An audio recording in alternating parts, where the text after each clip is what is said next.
We're here in the Flow Hive apiary and it's a pretty hot sunny day here.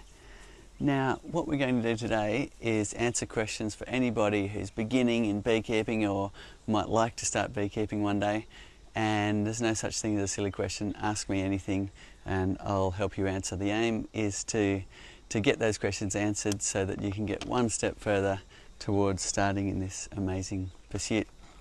So first of all, this is the hive and this is the Flow Hive my father and I invented, and we're just going to have a bit of a look through the observation windows and have a look what's going on in the hive and also in the tray in the bottom, just to gauge what's going on and whether there's any honey for us to harvest. So if we take this side window off, open it here, you can see that some of the cells are capped. You can sort of see a wax sheet over the top of the honeycomb. So that's our flow frames, our invention. They've waxed them all up, they've completed the cells and put their capping on like they do on any kind of comb. Now you can see there's empty ones that haven't got the capping on as well in this region here. You can even see waggle downs happening as the bees communicating inside the hive and telling the other bees where to go in order to find the source of nectar or pollen. Now, if it's open like that, it means they're still reducing that nectar down to below 20% water content, so it'll keep and won't ferment. So it's not ready to harvest yet. If we go around to the other side here and take the window off again, you can see this frame has a whole lot of capped cells. So that looks really nice and ready to be harvested. So we might harvest that frame right there. And if we look in the rear observation window, which was kind of another invention that we came up with to get a cross section of the honeycomb, and you can see that there's a completely empty one. That's actually a brand new fresh frame that's been inserted into this hive. We took a frame out for bench testing purposes and replaced it with a new one. Now that's what they look like when they're brand new, and that's what they look like when they're all covered in wax and the honey's in the cells. Now you can see a couple of empty cells here, so the bees are not finding a whole lot of nectar, so we won't harvest all of their honey today. We might just harvest one frame. This one here's got quite a lot of capped cells. You can see a lot of honey, and we've already looked in the side window to know that the frame's capped and ready to harvest. So this is a Q&A, ask me anything. It's specifically for beginner beekeepers. No such thing as a silly question. If you're interested in beekeeping, ask away and I'll try and answer your questions. We have our first question from Cassie. When getting a flow hive, do we need to do anything special inside to the wood or the window for the bees? Okay, what we tend to do is leave the inside perfectly natural for the bees, just wood. However, there's a long history of beekeepers dipping their boxes in all sorts of chemicals and painting them with general outdoor house paints, and that works very well to preserve the hive for a very long time, but it's not quite as natural as just leaving it wood. So it is up to you. The bees will handle both situations, but we tend to just leave it natural for the bees. In terms of the windows, there's nothing you need to do there. The bees will hopefully not put too much wax on it. Depends on the colony. Sometimes they'll get a bit carried away and put wax on the window, and other times they'll leave it perfectly clear, like this hive. What I'm doing here is putting on the little shelves. If you've got questions, put them in the comments below. We may as well harvest a little bit of honey while we're here. We're not going to harvest a lot because it's a bit of a dry time and there's not that much honey coming in, so we'll leave it for the bees. Now I might just move that shelf down because I've got quite a tall jar, so this is designed for different sized jars. If I latch it on a bit lower with one of these screws down here, I can then fit a nice tall jar on top of the shelf. So the rear door here gets repurposed as the shelf.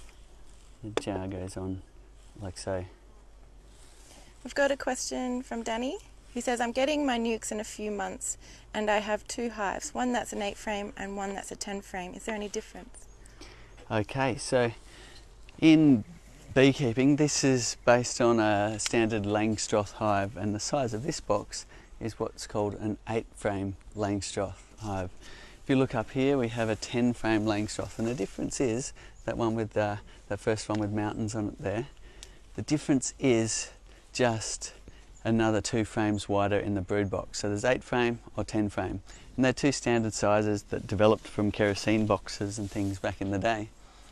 And it's often just the beekeeper's preference as to what size to do. Generally in the colder climates with long cold winters, people like the larger size, so it's more honey storage for those winter months where the bees might need that food to stay alive and make it through to the next spring. Having said that, there's also beekeepers in really the most southern parts of Australia and Tasmania here who keep it set up just like this to survive the winter. So it really does depend on your strategy as beekeepers as to the size of the hive. Some people like to get one or the other to match the equipment they already have, and some people, if they've got a mentor, their mentor might say you have to get this size. So you'll ask 2 beekeepers, you'll get 3 answers on that one. We have a question from Sarah. My bees are beating currently at night. The flows are nearly all filled, and we have had very hot days with loads of smoke. I'm guessing they're doing this because of the heat and to keep the honey at the right temperature. I don't need to split. Okay, that's a great question, and it's fantastic that your colony is doing so well. When they're bearding out the front, it means there's a lot of bees in the hive, and you can just see that honey starting to flow down the tube. It's a magical moment, really, watching the honey flow directly out of the hive with no processing whatsoever into your jar. Beautiful thing. So I'm going to go ahead and turn this key some more. It's pretty easy to turn at the moment on this hot day. So just like that, and that's harvesting all the honey in that frame into this jar. So when your bees are bearding, there's multiple reasons why the bees might beard out the front. The first one, as you say, is a hot day. Now, if it's hot and you have a lot of bees in your hive, then they can't get the required ventilation without a whole bunch of the bees getting out of the way. So that's the first reason. The second one is swarming. So if the bees are doing their natural thing where they breed up to the point where they've got so many bees they can divide in half and half the bees fly off, taking the old queen with them, then as they prepare, you tend to see them bearding on the front but hanging down from the entrance. So if it's like a bee beard from the landing board downwards and it's staying there for days, that might mean they're preparing to swarm. But if it's more all over the front, around the landing board and going upwards, they're probably just hot. But if the hive is crowded, and you might find that they will start preparations for swarming, and that'll turn into a beard going down. So if you've got a lot of bees in the hive like that, taking a split is a nice idea depending on where you are in the world. So yeah, there's a few different strategies. You can add more boxes, or you could take a split. I tend to take a split and like to run my hive smaller, but that's a personal preference as well. We do have more boxes that you can buy, brood boxes or supers that you can put on top and provide more room for all of those bees in your busy hive. Michelle would like to know, where do I start? So people have different ways of going about going into beekeeping. Some people just go all out, where they just order their gear, let's go and learn as they go. And other people like to go and do a bee course, do a lot of reading first. Both methods can result in good beekeepers, and it just depends on your personality type. I'm the type that would just buy the gear and get straight into it and learn as I go, and go and ask people when I don't know the answer, or come to someone like me on this morning and ask questions, or ask on our community forum at honeyflow.com, or there's a myriad of places out there to ask questions and get your questions answered as you learn the amazing art of beekeeping. Tegan would like to know, I'm very interested in purchasing a flow hive, but live in drought-stricken Dubbo. Would you recommend waiting until the drought breaks? Okay, that's a great question. Here we are in Australia. There's drought, there's bushfire. It is a really intense time. Now we do have beekeepers that have had 48-degree days, and the wax in their hive has actually melted, which means that it's gotten above 53 degrees inside their hive, and that's the wax melt temperature. So it is, if you plan to start now, there's two things that you'll need to do, and that's keep your hive cool, and also if there's no forage around, no flowers, you might need to feed your bees as they get established by feeding them sugar water. And we've got a few videos showing you how to make some simple feeders.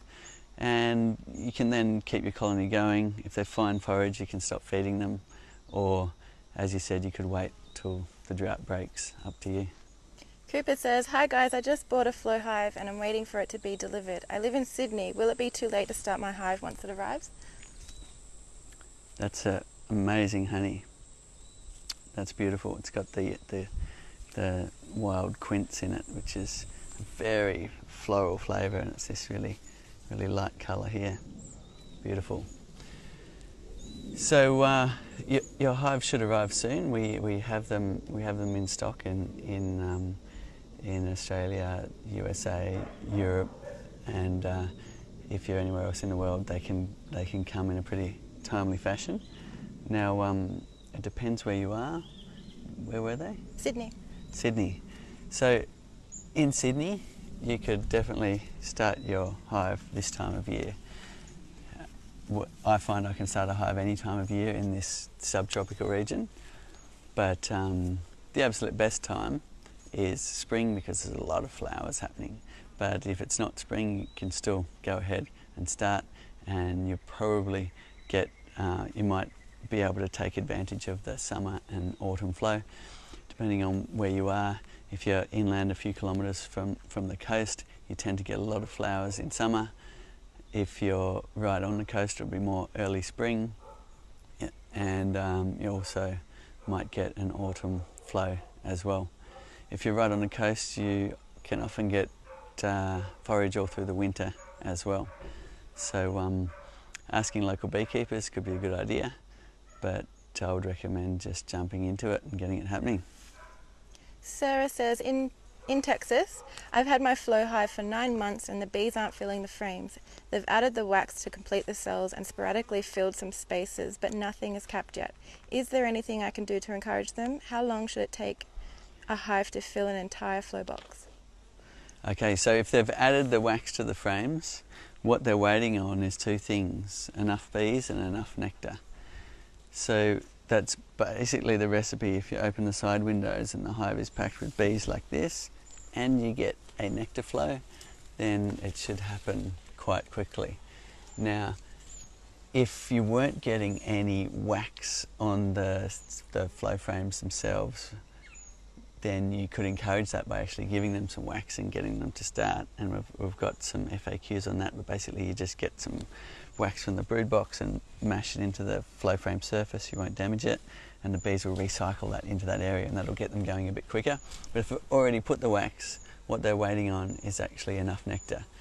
And you might find there's a bit of nectar around, but only enough just to keep up with the raising of their brood.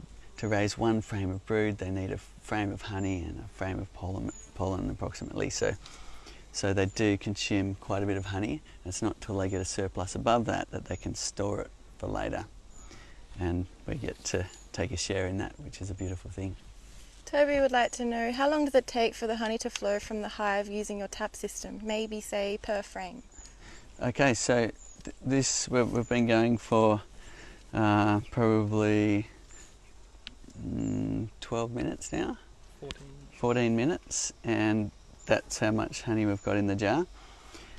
So at this point you'd leave it going a bit longer because it's still streaming out.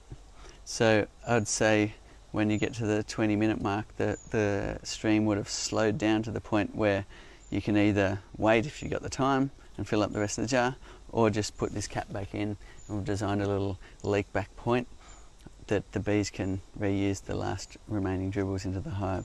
Now that's typical for a hot climate.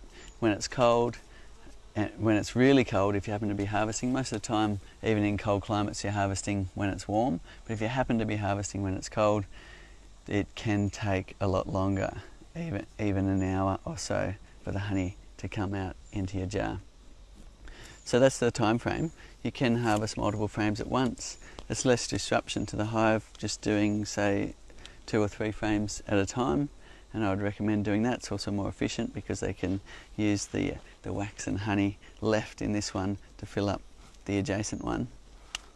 And it's also one thing you can get, and dialing back to that question on bearding at the front, if you harvest all the honey at once, typically the humidity really changes inside the hive. The bees actually need to clear out to make enough space to start the repair work, and you get a beard happening on the front of the hive. Some people think that's due to spillage in the hive, but whether there's spillage or not, the bees will still beard out the front of the hive. And also harvesting in the conventional ways, you'll also get bearding on the front of the hive after you've harvested a lot of honey and put stickies back on. Paul says, I've just put my flow super on about a week ago. The bees seem to be quite busy in the frames. How long would you expect them to take to fill the frames during this time of year? I live on the Mornington Peninsula in Victoria. Ah, Mornington Peninsula, lovely.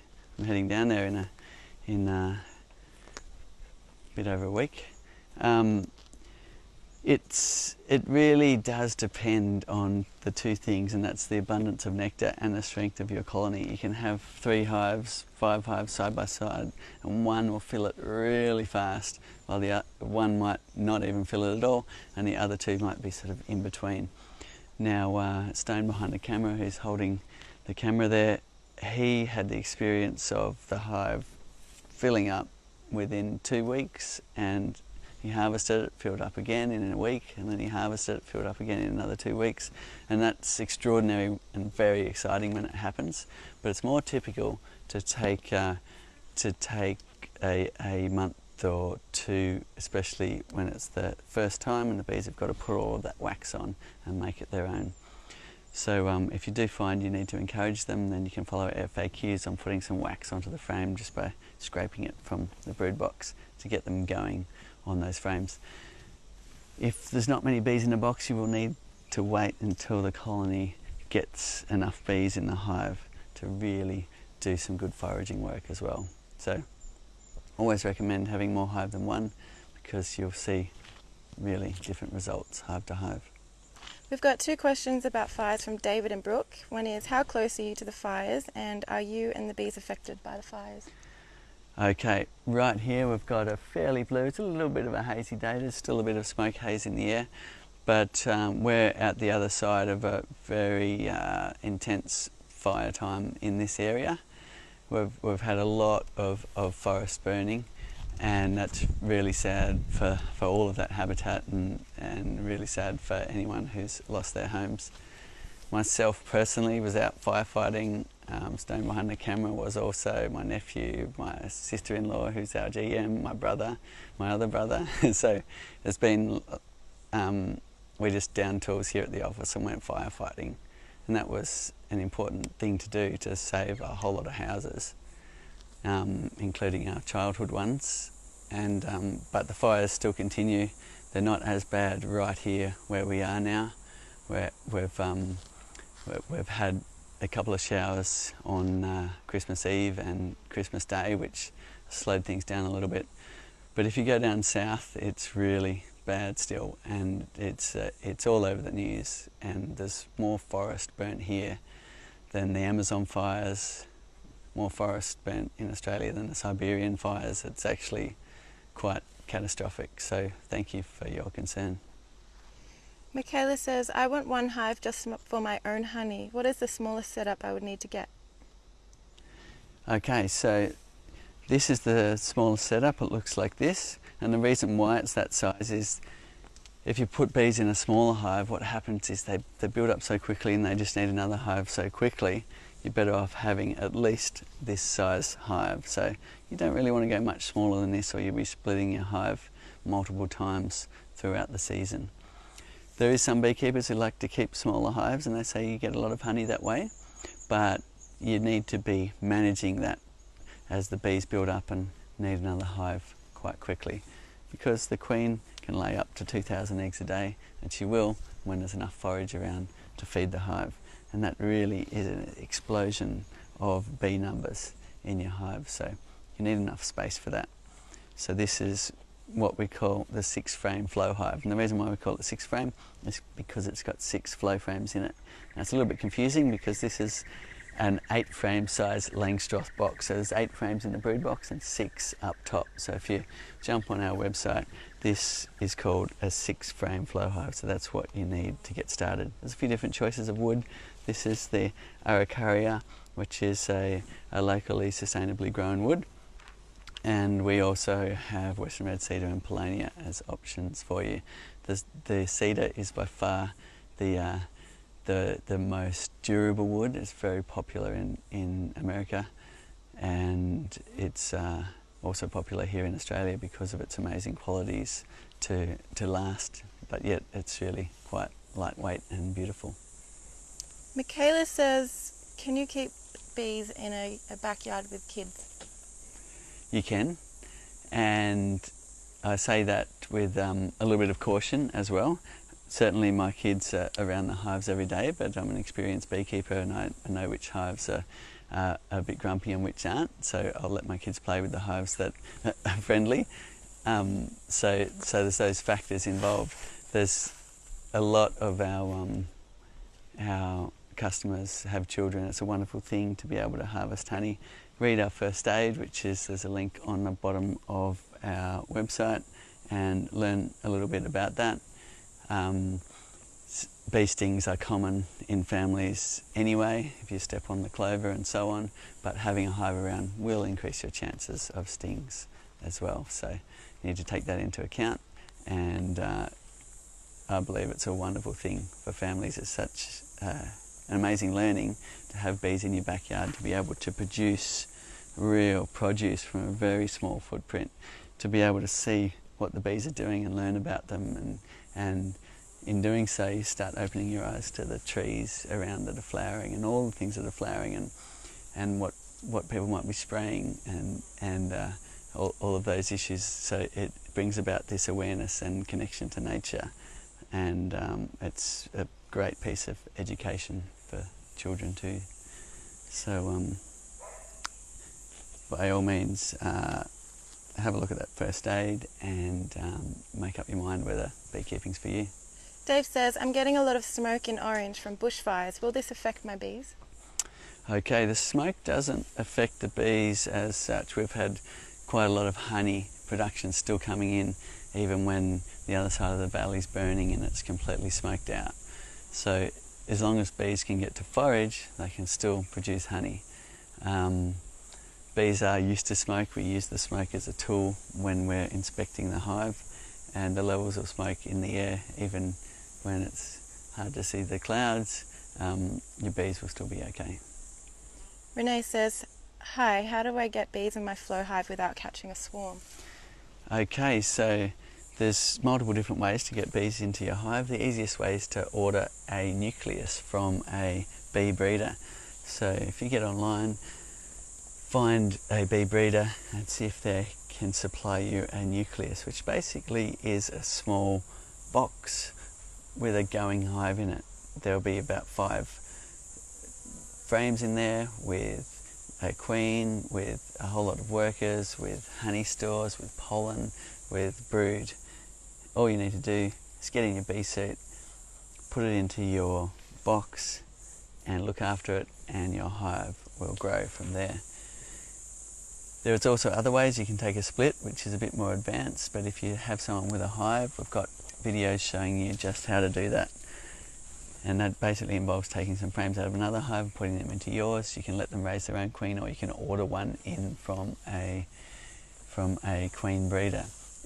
I would recommend ordering one in if you can, because that way you can ask for some nice gentle genetics, which is always a nice thing, especially if you have children around. Hannah says, do you recommend painting hives? What is the benefit in Tasmania? Okay, so painting is a longer lasting solution to your finish on your hive. However, you often see us using oils because it looks so nice. Now, If you've got the Araucaria like this one, I'd recommend painting, because what you'll find is over time it'll get a bit of mildew, especially in that wet Tasmanian weather. It'll start to look a bit mildewy. It doesn't affect the wood, the mildew is just something on the surface, but it just doesn't look that great, whereas a paint will be a longer lasting finish. If you've got the cedar, which is this hive here or this one down here, you can maintain a beautiful wooden look for much longer, because it's got natural anti-mold properties in the wood. And so if you want to go this beautiful wood look, then the cedar hive is the go. Having said that, you still need to add another coat of oil. This hive's about due for one once or twice a year to maintain that look. Outdoors, if you're trying to keep wood looking natural, you're always going against nature a little bit, which is trying to turn it back into the earth. But nevertheless, there's a lot of good products out there to put on your hive to keep it looking good. Now, if you do want to go the in-between, like a stain, you can make the Araucaria have a lasting finish that isn't a paint. So this one here, it still looks pretty good. I'm not seeing any mold. It does have a different kind of look to it because it's a dark walnutty stain, and this is a decking product. If you put a decking product on your outside of the hive, that's designed for the outdoors and for really fending off those elements that are trying to get mold on your hive and so on. Having said that, this had the stain about 2 years ago now, and it needs another coat, as you can see, because it's starting to look a bit thin here. If you look up at this hive here, that's a paint job, and that can inspire you to get artistic with your hive. It's fun, especially if you've got a family, to let your artistic flair go on your hive and make something that looks really beautiful. Kate says, I have wasps around. Will that affect bees if I get a flow hive? It depends where you are in the world. Wasps in Australia, no, the wasps don't affect your hive whatsoever. If you're in North America or Europe, they have the yellow jackets, which are a pain. Also in places like Japan, and those wasps actually will kill a whole lot of bees in a day. So if you're having problems with wasps, then there's a few things you can do. Basically, you need to give your hive a better chance of defending from those wasps by making a much smaller entrance, and there's a myriad of other things you can try. Here in Australia, no problem with wasps whatsoever. Kate also says, how did Aborigines manage bees? So that's a great question, and we have the oldest living culture of honey harvesters in the world here in Australia, and they still go out and harvest what's called sugar bag. They do that by finding one of the native bees, a tiny little black bee this big, and they'll actually tie a little hair or a little piece of feather to the bee, let it go, watch it where it goes, and watch it. When they find out where it is, they'll actually break open that colony and crush the honeycomb and collect the honey. So that's how it's been done here for the last 50,000 years or more, and it's amazing to have that tradition keeping ongoing. But those type of bees won't work in this type of hive, and you can't harvest much honey from them. So I've got a couple of those types of hives as well. It's a beautiful thing to have them around for pollination, but you really can only harvest maybe half a kilo to perhaps a kilogram of honey a year from one of those hives. Compared with this, you could get up to 50 kilograms or more from a hive like this in a season. Sonia says, is it necessary to feed sugar syrup to your bees, and if so, what are the benefits? So we don't generally need to feed sugar syrup to our bees here, and that's because there's always something around. If you live in the city, you're probably less likely to need to feed sugar syrup to your bees, because people plant all sorts of things that flower at all sorts of times, and your bees can then get out and get that nectar. However, if you're in a cold climate, even in the city, and the bees haven't got enough stores in the hive, not enough honey collected in your box here, then you may need to feed them prior to winter to make sure they have enough stores to last. So that's probably the main reason, is when there's no flowers at all and you know there's not going to be any for some time, is that's when you feed them. If your colony is starving, best to feed them, keep them alive. So we've got videos on how to do that by making all sorts of simple feeders that you can put under the lid of your hive here, that the bees can at least get some form of sugar to keep going. Michael asks, is it okay to have just a single hive, or do you have to keep more, and if so, why? So there's lots of people that just keep a single hive, and that works great until you have an issue like the queen might have perished in the box and they might not have got it together to raise another one. The only way to solve that is by introducing a queen from somewhere else, or introducing a frame of brood from another hive that has some eggs on it that the bees can then raise a queen from. So having multiple hives allows you to be self-sufficient and able to prop up that colony that's had a failing queen. So that's a great reason to have more than one hive. But the other reason is a hive can go great for a season or two, and then it can have a bit of a downturn and not be that productive as it gets itself back on its feet for a myriad of reasons.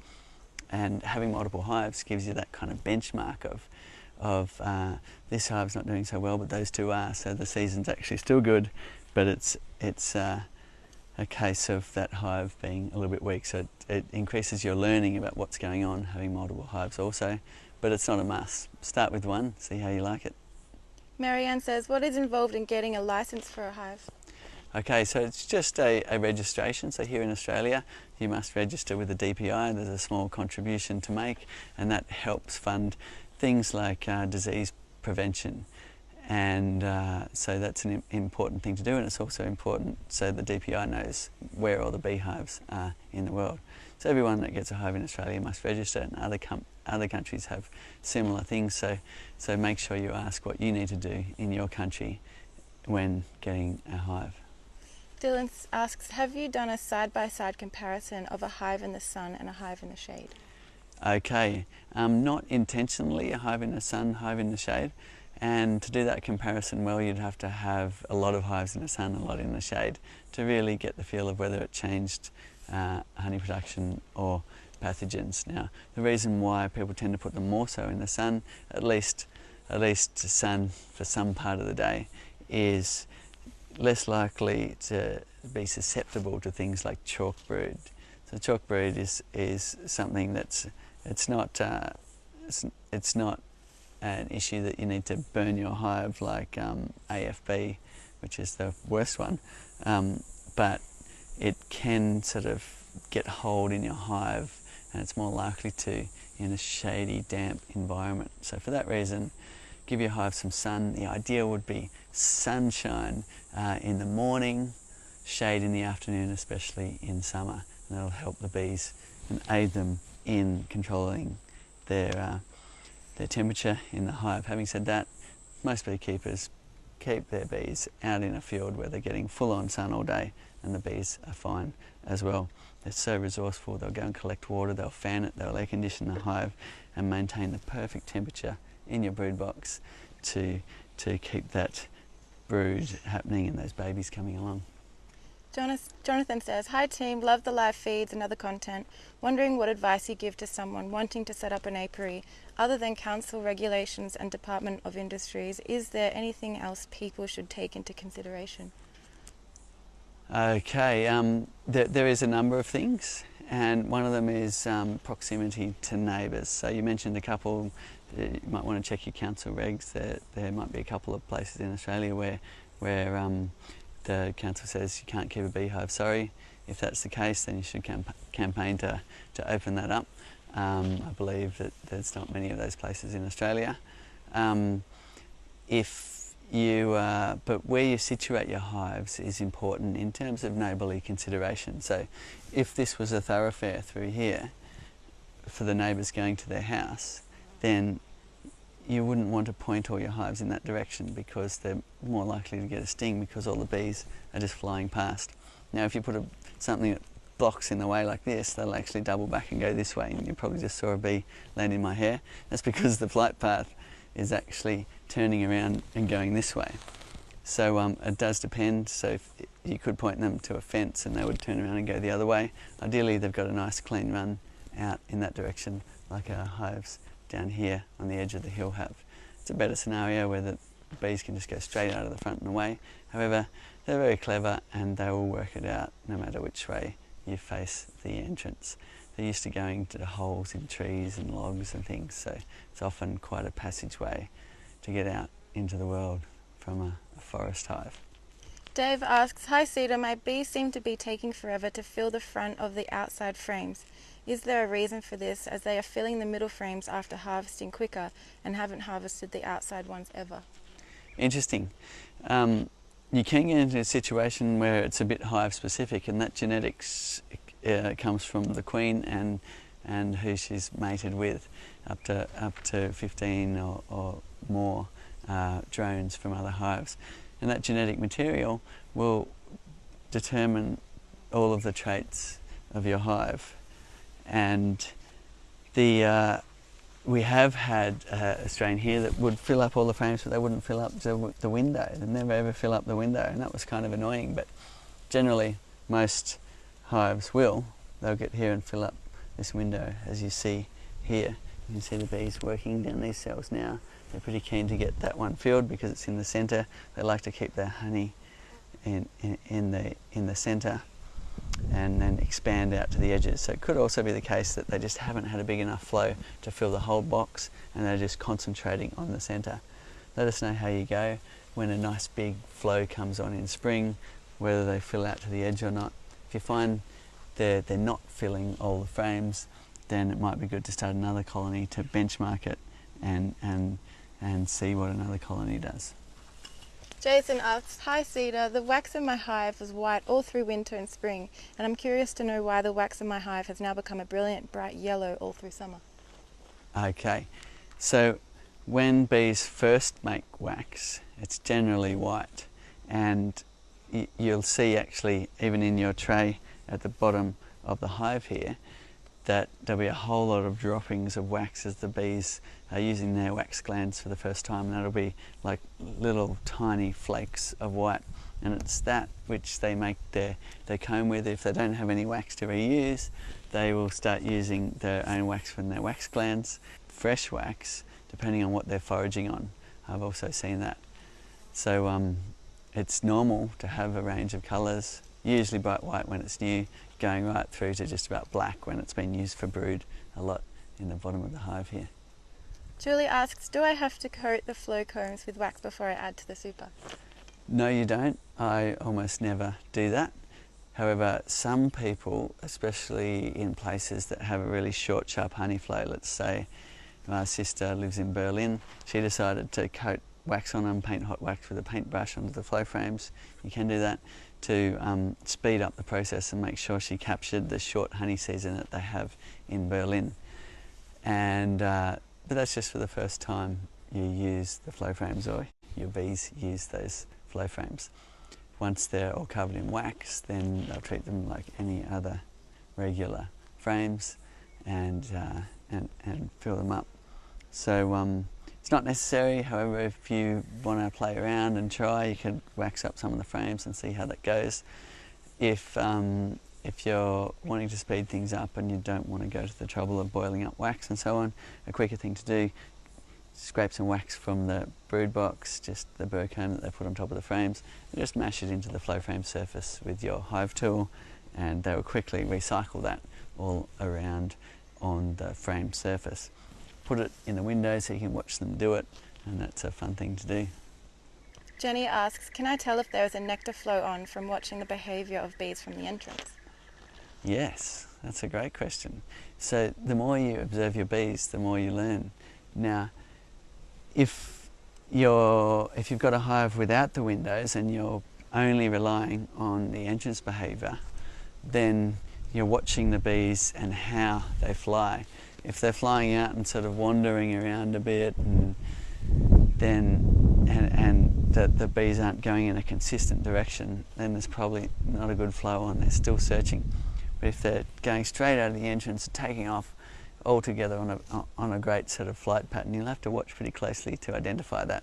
They're all going somewhere, then they've probably found a good flow. They've come back, they've done the dance on the comb surface, they've told the rest of the bees, they're all heading out to get those flowers. It's quite an amazing thing. However, if you have the windows, then you can really tell what's going on.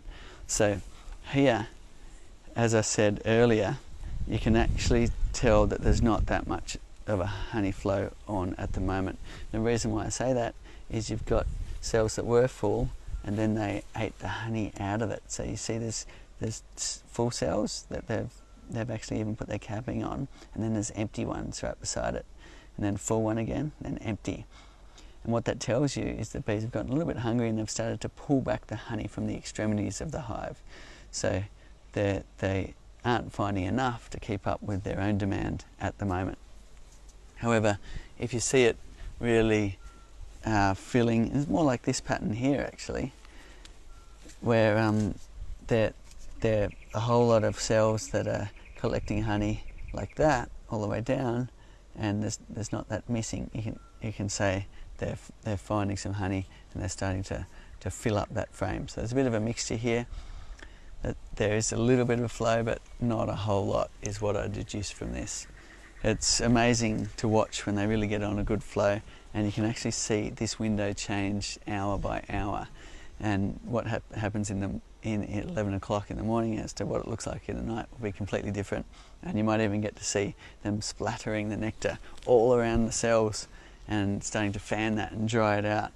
And that's one of their methods of reducing that water content, and then they'll consolidate it, usually a bit deeper in the frame. So there'll be this beautiful aroma too as they evaporate all that nectar, and you can watch that happen here and smell it as that smell drifts through your house. It's a wonderful thing.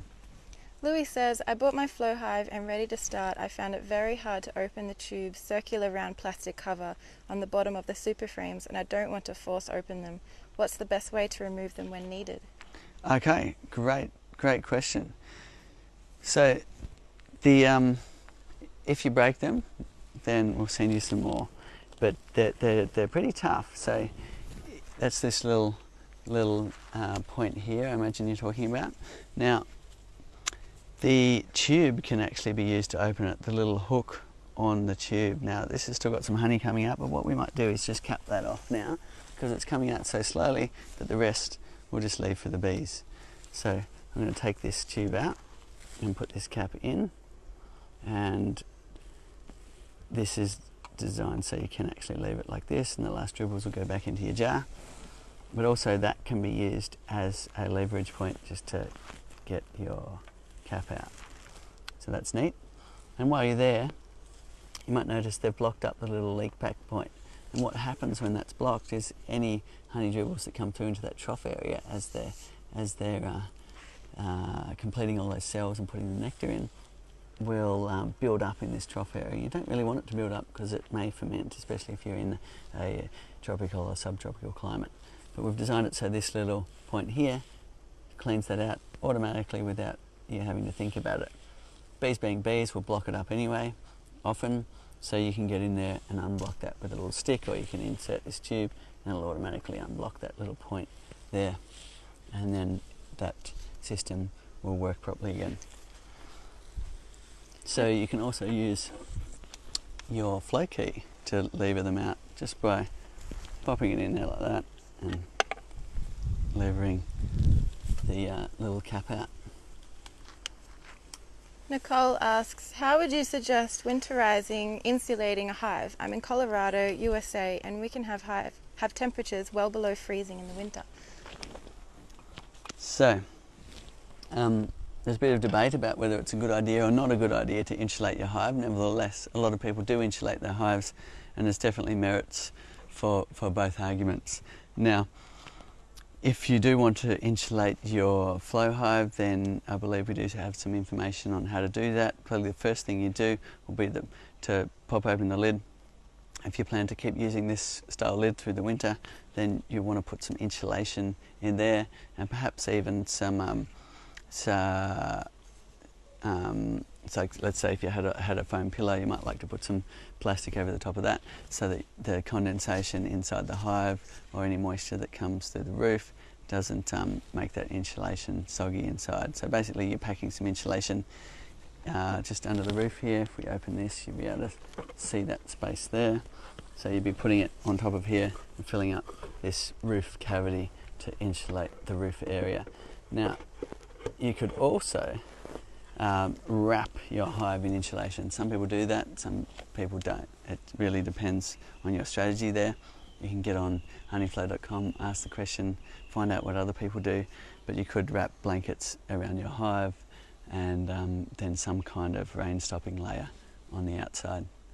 Some people even bring their hives indoors or into a shed in really cold climates, and that way aiding your bees, but they still do need to have an exit out, because if you do get a nice warmer day in winter, they will take that opportunity to fly out of the hive and defecate. So you do still want them to be able to fly out of the hive when you're putting your wrap on. Kev asks, bees communicate through vibration in their hives. Is this not why making their combs out of beeswax and not plastic is important? Okay, great question. There's a whole lot of communication that goes on in the hive, and mainly that's through their dances on the comb surface. Now, in the brood nest, we recommend doing what's called naturally drawn comb. So it's just basically a wooden frame. Let the bees do it perfectly naturally. They can size their cells for themselves, and what that means is they can make it just how they need it for their genetics, and I believe that has a bit of a health benefit. Also saves you buying plastic or wax foundation for those frames in the brood box. So they're doing what they've always done in the brood box, and then we're adding our flow super on the top, simply designed so you can harvest the honey from the outside like this without having to go through that long messy process of pulling the hive apart to harvest your honey. Now, whether or not having our invention in the hive changes the bee behaviour, I have noticed that my bees are very happy, and so have a lot of people. It's probably just up to humans to surmise whether or not there's any cons to having those on the hive. Now, what I've found through spending a decade inventing, is bees they're not necessarily programmed to make perfect hexagon comb. They're actually programmed more so to make the best use of what they have. They're incredibly resourceful, and if you give them a structure, they will make upside down square honeycomb and still use it, and that's incredible, I find. Shelley asks, do you need to continually harvest the honey, or can you take a jar every once in a while and leave the rest for the bees? Absolutely, and I think a lot of people are doing that these days. The flow hive has given rise to harvesting single frames, and the honey you get in this frame will be really different to this one over here, and that is a beautiful thing.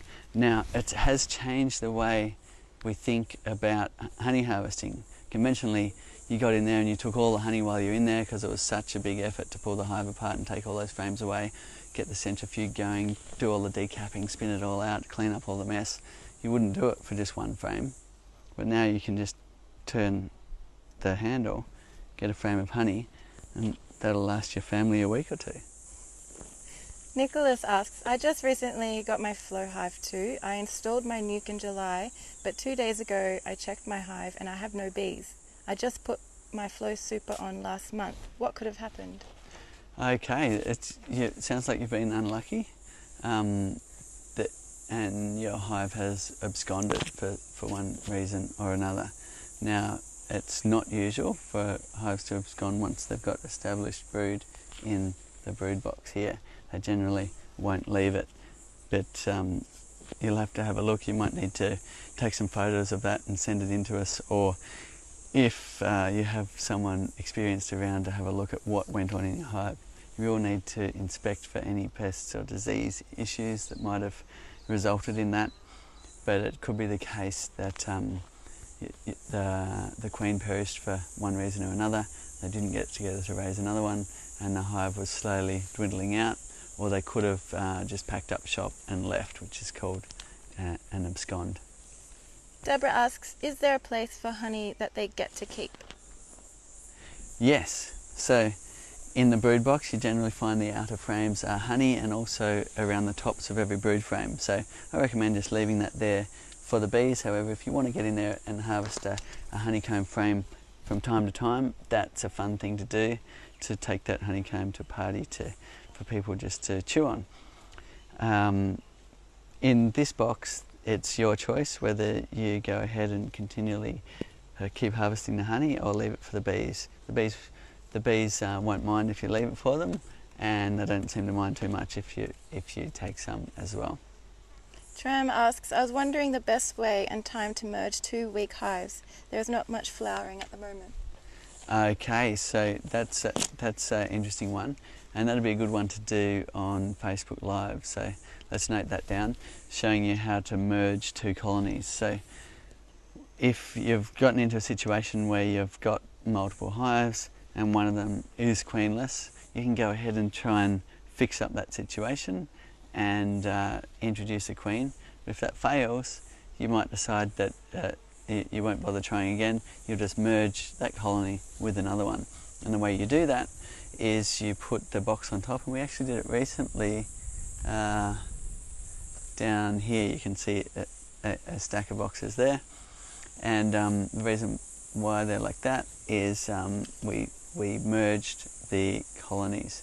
Now why we did that is there wasn't a queen in the other hive, and rather than go through the process of getting them to be queen right, it's called, when they have a queen, we decided just to merge it with another colony. And we did that by getting a sheet of newspaper. You take off the inner cover, you put a couple of layers of newspaper, you can poke a few pinholes in it to get them started, put the box without the queen, or the boxes, on top. They will chew the newspaper away, and that'll give them just that little bit more time to get used to each other. Sometimes you can put 2 colonies just bang together and they're fine. Other times there'll be a bit of a fight, and you might lose a bunch of bees in that fight. So better to put some newspaper between the 2. You'll need to have some ventilation. If there's ventilation in the top of the hive, great. If there's not, do make sure you put enough holes to allow enough air to get through. Bees will get in there, chew that away within a few days, and they'll kick all that newspaper out of the front of the hive, and the colonies will be merged. Alison asks, hello, I'm a new beak in USA receiving my nuke in the spring. Set up my flow hive today. What are my next steps? Oh, fantastic, well done. So so you're in the USA. It's pretty cold right now. Depending on exactly where you are, you'll be getting your hive going probably in March, maybe even February. If you're down south a bit, you could even go a bit earlier, I believe. But you'll find out that information from your local beekeepers. Say when's the ideal time. And it's often when you're buying bees, you'll find out that information. The bees won't be available for your hive until it's a good time anyway. And then you'll get in your bee suit, fire up your smoker, wear your gloves if you're new to beekeeping, follow our instructions on how to put your bees into the box, depending on which method you've chosen. So if you're buying a nuke, we've got videos showing you how to do that. If you're buying a package, we've got videos on that. If you're taking a split, we've also got tuition on that, and also on swarms. Louis says, Louis again, I need to move the brood frames from my traditional beehive to my newly assembled flow hive. Can you show us what's the best way to do it, and if it's right to add the super box on top straight away after that? Okay, great. That's a great question. That's something we should probably show here, so we can note that down as well as one to show on Facebook Live. Now, what you're doing is basically changing the wood wear of the hive and also adding your super. So you can do it all in one movement, but basically it involves taking the hive apart, getting those brood frames. You want to first move the original colony over and put your new hive where the old one was, and that way they know where to go to come home.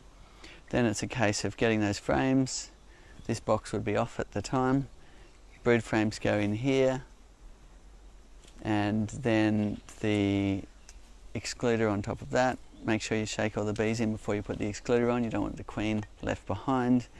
Then if there's a lot of bees and it's a good time to have the super on, put the super on straight away, and the bees will get up in there and start working on it.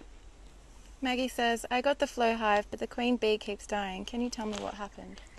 Okay, that's a bad run if you've had multiple efforts of the queen dying. It is unusual, however, we had that with this little hive here. Some of you may have been following. This was a split we took from there, and the queen was going great. We even were doing some filming of the queen, and then she suddenly wasn't there. So for whatever reason, she died, and we then tried 2 attempts of inserting frames from another hive, which usually works, for them to raise their own queen from the eggs on that frame. Didn't work. So then we purchased a queen in the mail, which has been inserted into this hive now, and the queen, yesterday when we had a look, is successfully starting to lay in this hive, so we're away again. So I would just say keep trying, and it's bad luck if you've had a run like we've had here.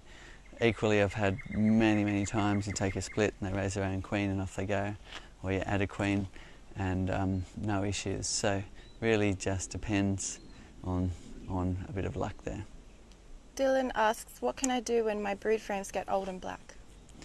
Okay, when your brood frames get old and black, so that's the frames in the bottom box here, when they've been used multiple times by your bees for brood, that's after a couple of years they'll get really dark and black. Now, beekeepers tend to like to start cycling that out for reasons of reducing any pathogen load or insecticide load that might be in that old wax that's been used so much. It's actually the layers of the silk cocoon that the larva spins around itself that give it that early dark colour. So it's not bad, but after a couple of years, not a bad idea to start cycling them out. And how you do that is you put the old dark ones by the edge, wait till the brood hatches and the bees fill it with honey, then you can take that frame out. If you've got a second brood box, you could move it up into the second one. If you've got the hybrid hive, you could move it up there. If you've got a setup just like this with the 6 flow frames, then you might just like to take that away. You can cut up that honeycomb and take it to a party for people to enjoy, and put a brand new one, usually back somewhere in the centre of the hive, for the bees to draw a nice fresh comb and start again. So it's a nice idea, especially in spring. It's usually part of spring management to add a few new ones in there and take a few old ones away. And that way you've got a natural cycle of cycling out those frames. If you find one of those frames you're taking out just has a little patch of brood on it, you can pop it under the lid, chock it up with a few chocks. Doesn't matter that it's on its side, the bees will still look after that brood until it's emerged from the cells, and then you can take it away. Susan says, when I take the window cover off the flow frames, there are bees in that front section. How do I fix this? Okay. So what's happened there, so I assume you're talking about this window. So this window that we've used for the shelf here, if you're getting bees coming out, then it means there's a gap around here. And what you need to do is as part of the setup, is to push the frames forward so this forms a nice flat window so the bees can't escape in this area. There's a little screw on the other end of the flow frame that you can screw out to maintain that gap, or you can chock it up in any kind of way you like. But what you'll have to do to reduce that gap is pop the lid off with your bee suit, a smoker and gloves, and just using your hive tool, lever the frames forward so the gap along here goes away. Now that's if that's the issue. You could also have an issue where the bees are getting out a side strip here if the side strip isn't correctly in place. So have a look and see whether it's the side or at the top where they're coming through, and see if you can rectify the situation. If they're getting out the side, then the easiest thing to do is probably just find something of similar width and push it into that area. The bees will wax and propolize it in place to stop any bees escaping out of there. So many fantastic questions. We're going to have to keep answering them online. Thank you so much for all your questions. Any more burning ones? Oh, there's a good one. Time for one more. One from Mark in Melbourne says, I found 2 small hive beetles on my bottom board. My hive is strong but only 2 months old. Do I need to worry, and what should I do? The answer is no. It's very common around these parts to have hive beetles in your hive. This colony here probably has 100 beetles in the hive, but yet the colony's strong, so it doesn't bother it. They can stop them from laying in the frames. They corral them into the corners. You'll even see them in here. But 2 is not a problem in my opinion. If you want to experiment with catching them, then use the tray at the bottom, put some oil in it, and you can catch the hive beetle in that oil.